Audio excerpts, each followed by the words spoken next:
Oi, pessoal. Bom, não dá para falar de engajamento no trabalho sem falar do modelo de Job Demand Research. Então, a gente vai fechar esse bloco falando sobre esse modelo, trazendo também um aspecto prático, alguns modelos de intervenções, alguns cases, para que sempre a gente consiga equilibrar ao longo do nosso percurso aqui, das nossas aulas, um olhar teórico, embasado, científico e também a sua aplicabilidade, né? Então, vamos lá. É, Antes de nós entrarmos no modelo Job Demand Research, é muito importante eu mostrar para vocês esse modelo que a gente chama modelo circunplexo, né, de emoções aqui, de bem-estar do Russell, em que ele ajuda a esclarecer e tira um pouco essa questão da confusão de termos, de engajamento, de workaholic, de burnout, de satisfeito. Então, olha só, ele tem dois eixos, né? Um eixo que ele fala de ativação e desativação, né? O outro eixo é prazer e desprazer, não prazer ali. A gente entra no estado de engajamento com o trabalho quando nós temos aqui a ativação, nós sentimos ativados, a nossa energia vital, aquela nossa pilha, nossa bateria de energia, ela está ativada e nós sentimos prazer naquilo que nós estamos fazendo. Então, isso por consequência gera um estado de excitação, um estado de felicidade, né? Por outro lado, a gente tem ali o indivíduo satisfeito com o trabalho. Qual que é a mudança do indivíduo satisfeito? Ele tem, sim, prazer com o trabalho, né? Então ele está desse lado aqui, dessa nossa circunferência, mas ele está satisfeito, né? Se a gente pega aquela citação, o animal satisfeito dorme. Então, quem está satisfeito vai fazer ali o que está na média, ele não vai ir além, está satisfeito. Então, ele está no estado de mais desativação, mas com prazer. Então ele fica satisfeito. Para uma empresa, não é interessante eu ter um funcionário satisfeito, um colaborador satisfeito. É interessante eu ter um colaborador engajado, porque é ele que vai percorrer, que a gente fala da milha extra aí, né? Ele vai além. Então aí ele vai ficar provavelmente, né, num estado de calma, de contentamento, que é melhor do que estar do outro lado aqui dessa circunferência, mas não é o ideal, né. Então, as pessoas muitas vezes confundem engajamento com esse termo aqui, o work addict, que é o viciado em trabalho, que é o workaholic. Olha a diferença, no caso do work addict, ele está, ativado em termos de trabalho, então ele está com uma energia, ele está trabalhando muito, ele não está parado, ele não está satisfeito aqui, né, desativado, que ele está, ali acomodado com o trabalho, ele está num nível de ativação grande. Só que a diferença aqui é que ele não sente prazer. Ele trabalha, trabalha, trabalha, trabalha, mas ele não sente prazer, ele tem uma compulsão por trabalhar, mas não é prazeroso, virou um vício mesmo, né. Então isso é perigoso, ele se torna um workaholic. E o pior, né, dos estados aí é o burnout, em que aí nesse caso ele está desativado, essa pessoa ela já não tem mais força, ela não tem mais energia para trabalhar devido ao estado de exaustão que ela tem. E além de tudo, ela não sente prazer nenhum no que ela faz. Então aqui é o pior dos mundos, né? Eu entrei em estado de burnout. Né? Então é interessante, essa imagem eu uso muito, é uma imagem que vocês devem guardar porque ela, de forma simples, ela consegue elucidar conceitos chaves da nossa relação com o trabalho. Tá? Então aqui, para a gente não esquecer, engajamento no trabalho não é vício no trabalho, não podemos confundir. Vício no trabalho é quando você se torna um workaholic, quando você é ativado, mas você não tem prazer, né. Engajamento do trabalho não leva ao burnout, não vai ao burnout. Se você está engajado, você está no polo oposto, você tem prazer e você tem ativação. Mas se você não cuidar, se você não colocar limites, se você não estabelecer uma relação saudável com o trabalho, você pode sim ir para essa outra esfera, né. E o perigo é porque o vício no trabalho, ele leva ao burnout, mas o engajamento não. Então se a gente voltar aqui na imagem, você não vem aqui ó, desse lado e cai para cá, né, você não tem como fazer esse movimento, mas aqui ó, você pode ser engajado, aí você vai de engajado, você vira um viciado em trabalho, e de viciado no trabalho, você pode ter um estado de burnout, ok? Bom, então vamos falar sobre o modelo de recursos e demandas do trabalho, a gente chama de Job Demand Research Model. Ele é um modelo que o Ciaffelli, ele é um coautor desse modelo, então ele fala que assim, na nossa relação com o trabalho ele vai nos exigir força vital, ele vai demandar nossa energia, mas também ele vai fornecer recursos diferentes para a gente, atender determinada demanda dele. Então tem um equilíbrio entre demanda, o que o trabalho me pede, e os recursos que ele me oferece, e depende desse equilíbrio, depende do quanto que ele me demanda, do quanto que ele me dá de recurso, é o tanto que eu vou gastar na minha energia né, vital. Então o trabalho, né, ele vai cobrar esforços do seu trabalhador, e isso gera custos psicológicos, fisiológicos, e gera, né, consequências corporais. E se você demanda do trabalhador, sem dar os recursos adequados, isso pode criar uma situação patológica, né, um desequilíbrio ali. Então, cada co em cada trabalhador, em cada trabalho, a gente tem demandas e recursos laborais distintos, né, e eles vão se diferir, e isso pode também, eh, alterar a sua relação, com o trabalho, né.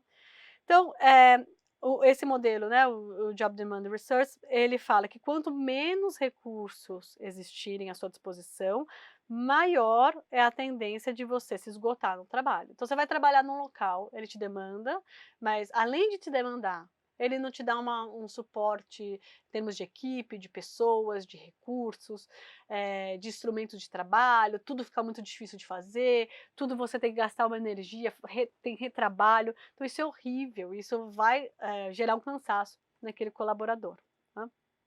Então vamos olhar aqui nessa imagem, porque, eu coloco os 2 lados para facilitar. Então de um lado, das demandas do trabalho, as demandas são aspectos que exigem o nosso esforço físico, nosso esforço mental, e também gera custos fisiológicos e psicológicos. Então, por exemplo, eu vou dar uma aula, isso me demanda uma energia mental, física também, você fica de pé, você cansa um pouquinho mais, mas a carga maior ali é uma energia mental, que eu uso da minha energia vital, né.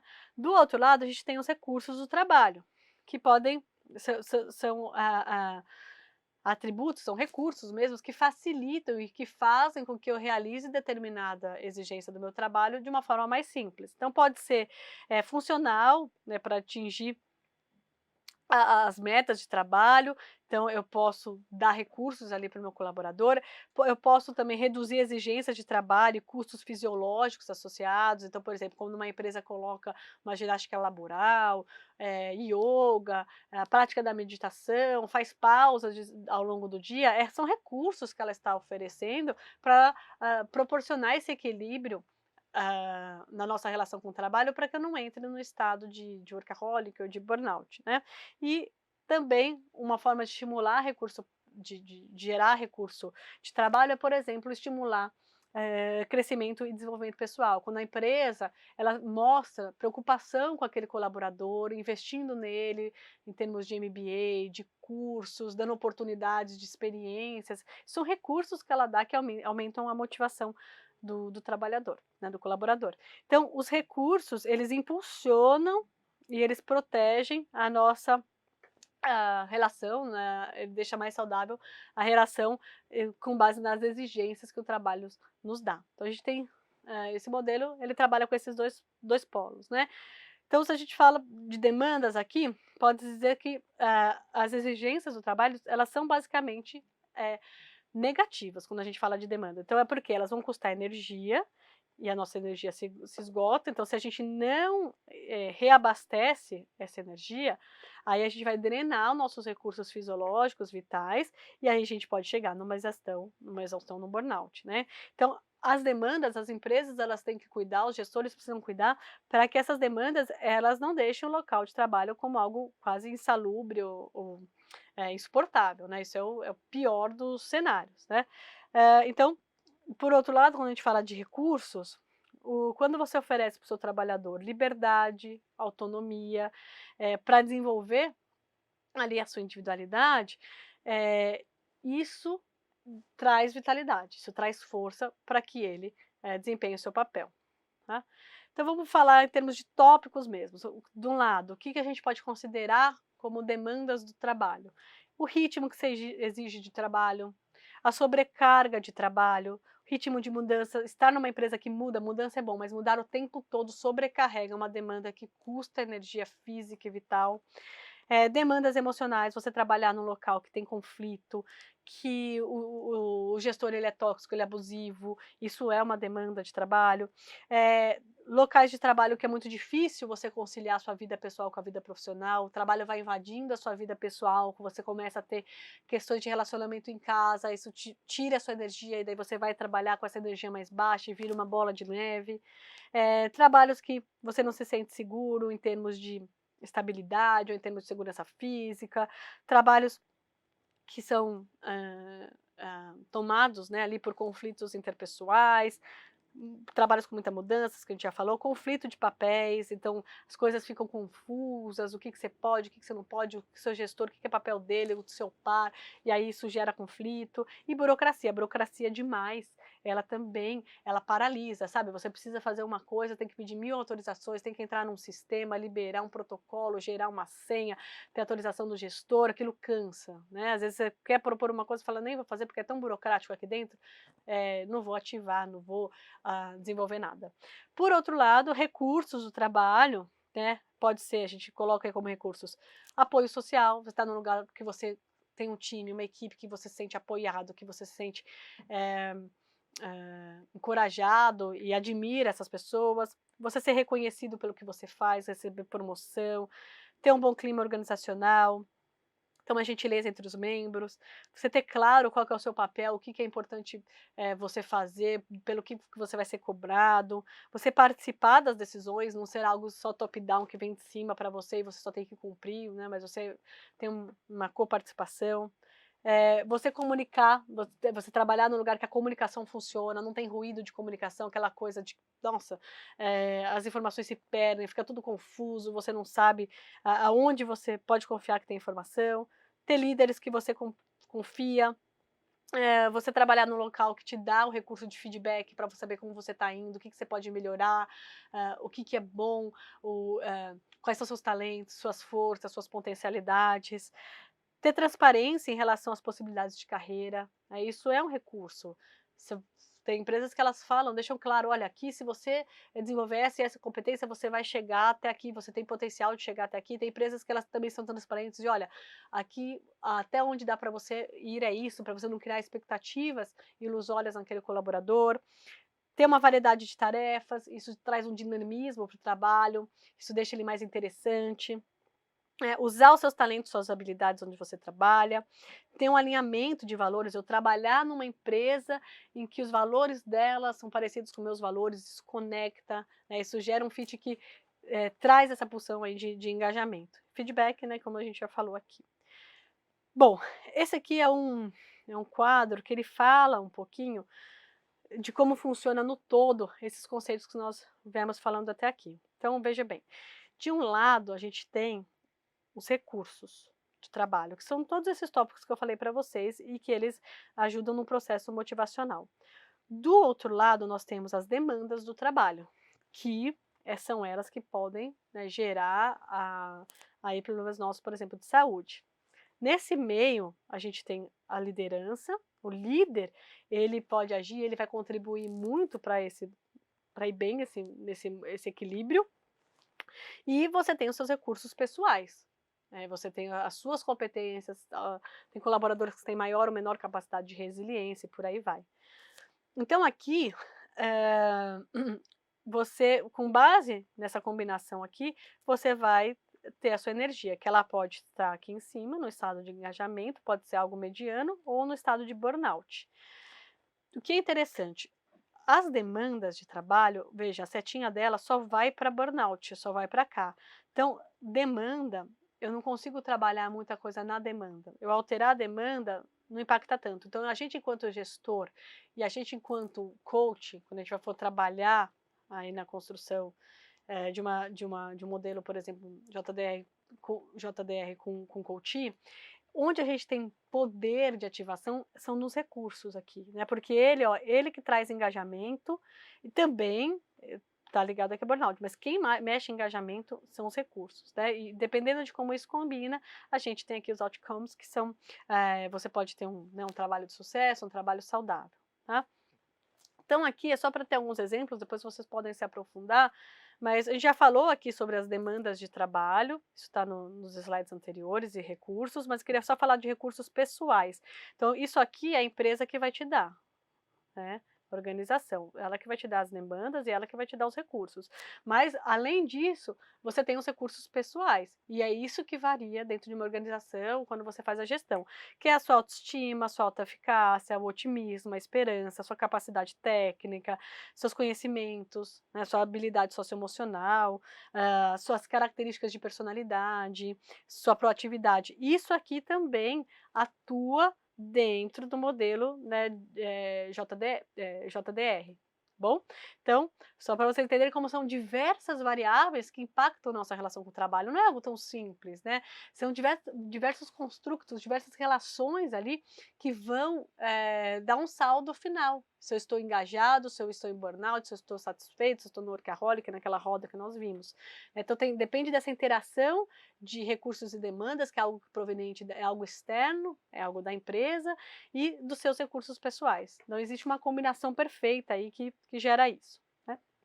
Então aqui é só outra forma de ilustrar o que a gente estava, que eu mostrei para vocês ali em outras figuras, não preciso adentrar aqui.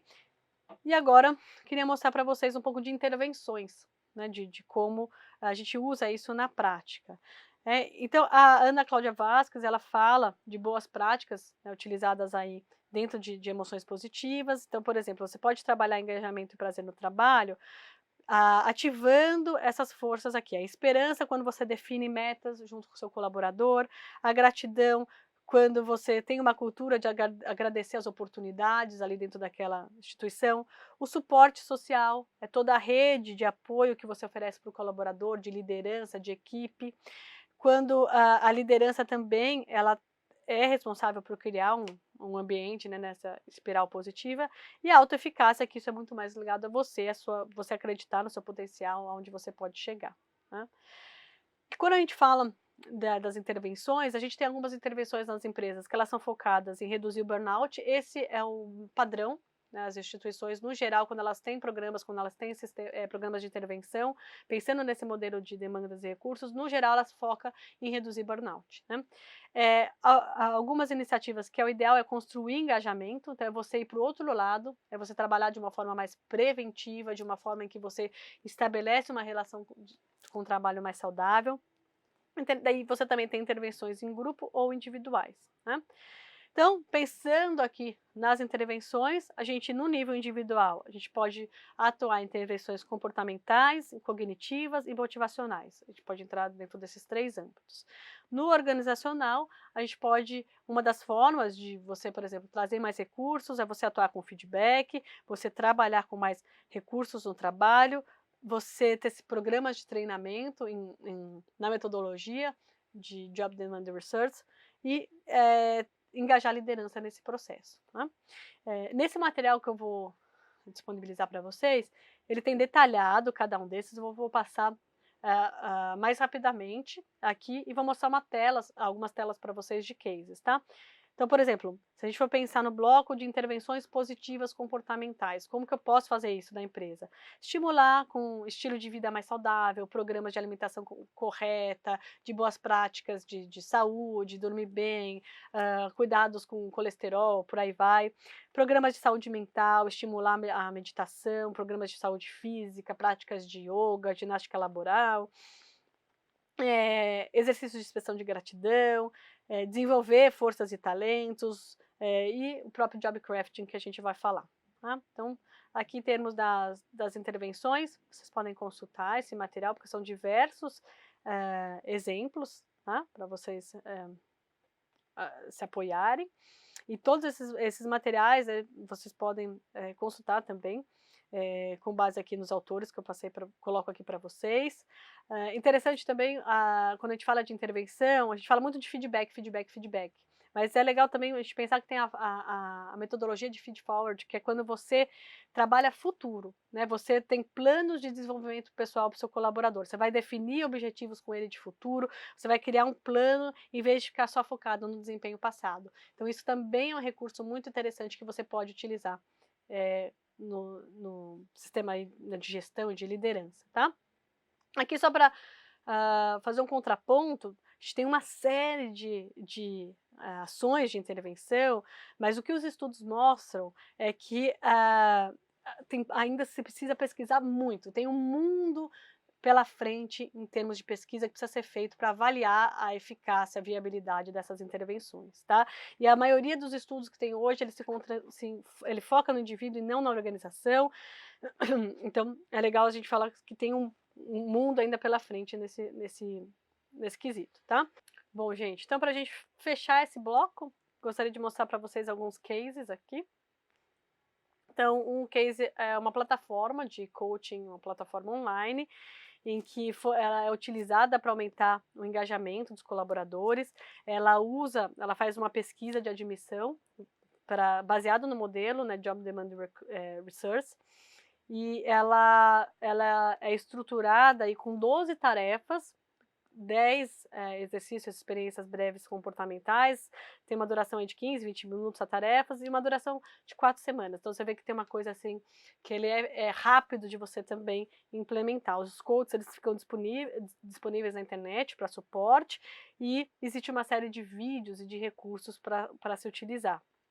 E aí tem alguns exemplos de tarefas que você passa para o colaborador, por exemplo, dia do bem, cometer atos de gentileza no trabalho, conhecer seu sabotador,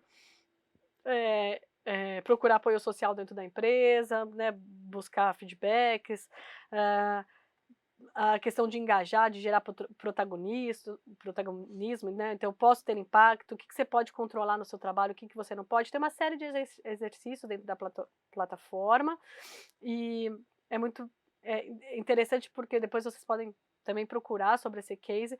Essa plataforma ela está em inglês, não sei se ela já foi traduzida, se se ela está disponível, por exemplo, para empresas brasileiras, mas ela organiza, ela tem uma metodologia muito interessante. O outro é um jogo de um restaurante mexicano, em que você usa, chama aqui, o burro crocante, o nome é, né, um pouco cômico, mas ele usa a ideia, assim, a meta é você aumentar o engajamento do seu colaborador e que seu negócio tenha mais resultado positivo, né. Então ele tem uma série ele deixa divertido ali o processo.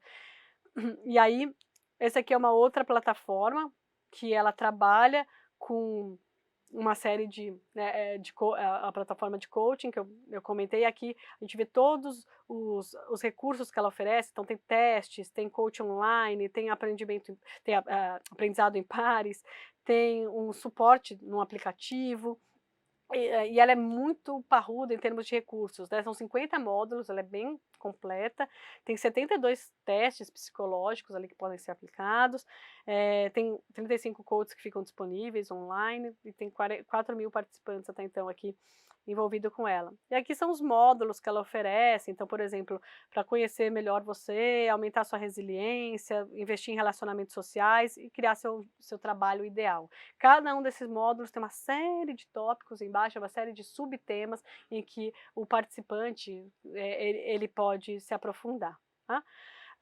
Aqui também eu deixo com vocês, é uma área que está, engajamento no trabalho, como eu disse, ela está crescendo demais, então tem muito instrumento de pesquisa que pode ser utilizado, instrumentos já validados que vocês podem, quem se interessa em aplicar isso dentro da sua organização, vale a pena buscar os arquivos aí acadêmicos, tá?